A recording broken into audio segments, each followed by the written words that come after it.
right, good morning, everyone. How's everyone doing this morning? All right. My name is Matt Golden. I'm the co-founder and CEO of MapHabit. I founded the company about 6 years ago with a neuroscientist, and it's really about building durable habits and routines for people with dementia and their caregivers, and so that they can have a higher quality of life and independence. So we're going to talk a little bit about what is MapHabit and how it works, some of the outcomes that we've seen, and really who does this platform target, and for all of you in the audience, who would be the best candidates to begin using it. So maybe I can take a quick step back. While we are based in Atlanta, Georgia, I grew up in Mount Kisco, New York, which is in Westchester County. So I basically had an uncle who unfortunately passed away from early onset Alzheimer's disease. And he was a huge mentor in my life, got me my first computer, really kind of led to this career of entrepreneurship and helping others. But I'll remember this forever. While we were having lunch or brunch one morning at City Limits Diner in White Plains, I noticed he had trouble calculating the tip on the bill. And that was very strange for me because a man who went to Ivy League school and had a very amazing life, I started seeing these executive functions skills start slipping. And then it progressed from there to not being able to really dress himself. And I got to see the impact that had on my aunt, who was a family caregiver who had zero healthcare background, like we've learned about already today. So it was that experience, seeing him go through that, and my aunt is really the motivation for building MapHabit. And it was those activities of daily living that are so fundamental to us being able to develop routines and to live independently is really what we focus on with MapHabit. So here's an example of one activity of daily living, maybe making your favorite meal.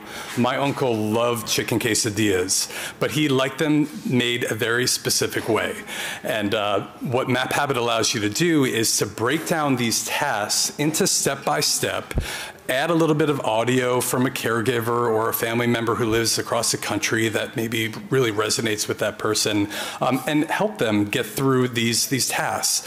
It also is very useful for respite for a caregiver who, as we know, desperately needs to get some time for themselves, but we still want to honor the preferences of the people that we serve, even if they may not be able to articulate that. So that's essentially what MapHabit is. It allows you to break down these daily routines and really empowers a person to do more on their own and not have the caregiver do things for them. I think we all can relate to this concept of learned helplessness, where when you are a caregiver, you feel like you have to do everything for the person that you're supporting. That could be bathing them, actually brushing their teeth, or helping them with medications or going to appointments. So those needs will still be there, but you can progressively help someone build out these routines with those step-by-step cues. And in a matter of weeks, someone who has had a stroke, who has mild cognitive impairment, or even fairly advanced dementia can build or rebuild these or relearn routines on their own, and that's available through our digital platform. So the next slide will be just a quick demo. What you'll see here is the platform, which, by the way, is also available for kids with developmental disabilities and people with traumatic brain injuries, but really our focus is older adults and those with neurodegenerative diseases like dementia. But you'll also see the different modalities. So when you hear technology, you think maybe it's an app or something on a tablet, which is a very strong use case, but we also have paper-based modalities.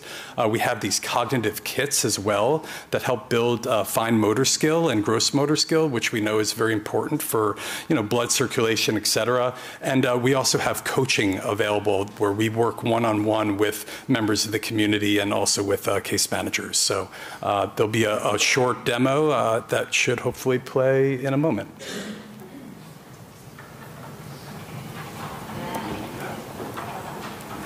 Ben, is the sound on by any chance? Our paper-based maps are a great alternative. MapHabit's interactive step-by-step guides help individuals with intellectual and developmental disabilities, autism, traumatic brain injuries, as well as individuals living with Alzheimer's disease and related dementias. Let's see MapHabit in action. Shelley, a young adult with Down syndrome, is ready to start her day. It's time to brush her teeth with MapHabit's help. First, Shelley receives a daily reminder at 7:30 a.m. that it's time to brush her teeth. Then, she selects the toothbrushing map and she uses the step-by-step guide, complete with audio, visual, and video content, to make sure she uses the right technique and brushes for a sufficient amount of time. Later, it's time for work. Shelley opens her Getting Ready for Work map and prepares for a successful day on the job. Shelley can customize her maps to add photos and videos of her specific workplace, as well as modify the text to tell her exactly where she needs to be and when. She can also access her connections. This is where Shelley can view and contact her entire circle of support, from family members to doctors to care partners. MapHabit also offers physical activity kits with exercises and supplies to help develop gross and fine motor skills, coordination, posture, and cognitive engagement. If you need more support, the MapHabit team is available for on-demand training and support sessions.